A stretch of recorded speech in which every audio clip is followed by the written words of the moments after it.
How we doing, fellas? So this is going to be an in-depth tutorial on my controller and camera settings.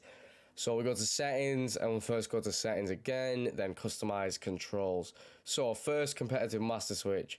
Have this, I would say, on, because it's enabled in online competitive game modes anyway, like Rivals, and I think Foot Champs. So you better to have this on just to get used to it. Through pass assistance, semi. It's either manual or semi, so obviously you want the most assisted, I'll be honest. FIFA training, you want this off. It's not good. It's not good at all. If you're above, like, honestly, Div 8, I'd have this off for sure. Time finishing, have this on. It's great once you get used to it. You're going to have to get used to it. You're going to miss a lot of shots. You're going to red time a lot of shots. But when you get used to it, it's good. That doesn't matter. Oh, actually, if you switch with L1, which I wouldn't recommend, by the way, I would recommend everyone to try and get better at switching with right stick, the right stick analog. It's so much better. It's so much easier to know what you're switching next to. Because with L1, it's random. I can't lie. Sometimes it's completely random. Whereas right sticks, you can switch exactly where you want to, perfectly timed how you want to time. Pass block assistance, just have this on. Auto switching on balls and loose balls.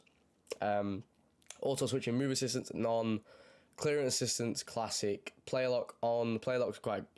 They're good this year if you get used to them. For example, you can player lock and make a guy running behind so you can play a through ball. If he's not running in behind already, icon switching, have this off. That's terrible.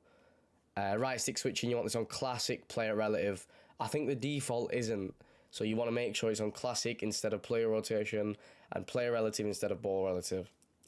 That means, like, player relative instead of ball relative. It's like when you're right stick switching with ball relative, it does it to the nearest player next to the ball, which I don't know why you'd want at all. Ground pass assistance, have that assisted.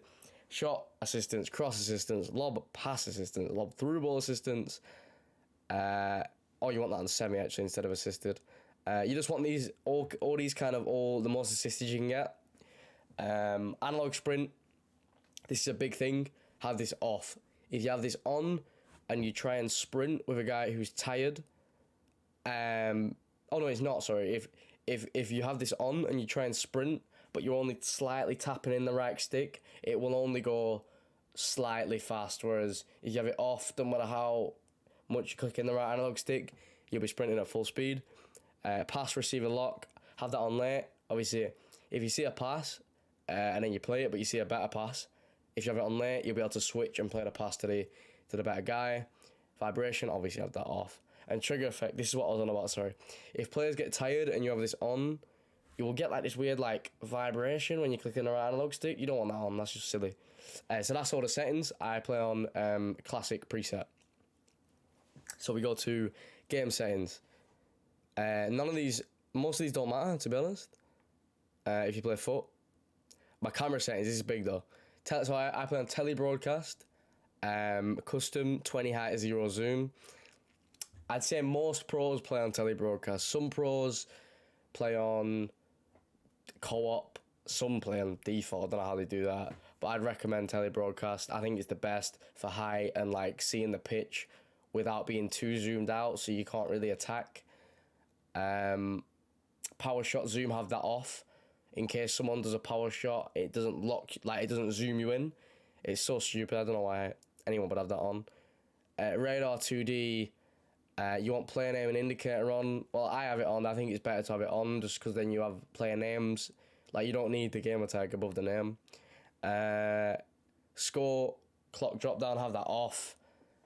It's just honestly unnecessary. Scrolling lineups, have that off. Connection monitoring, have that off. You don't need to see the ping in the game. It just bugs me. And input overlay, I'd recommend having this on. This is a controller in your top right of the screen. I think it's good for, say, if you miss a shot, you can see if you've actually missed the shot or you've kind of been rigged. Because I'll be honest, most of the time when you miss a shot, you've actually inputted the analog way too wide of the net, and that's why you've missed. So I definitely have input overlay on. There are my settings, guys. Please leave a like and subscribe if you enjoy, and I hope they help.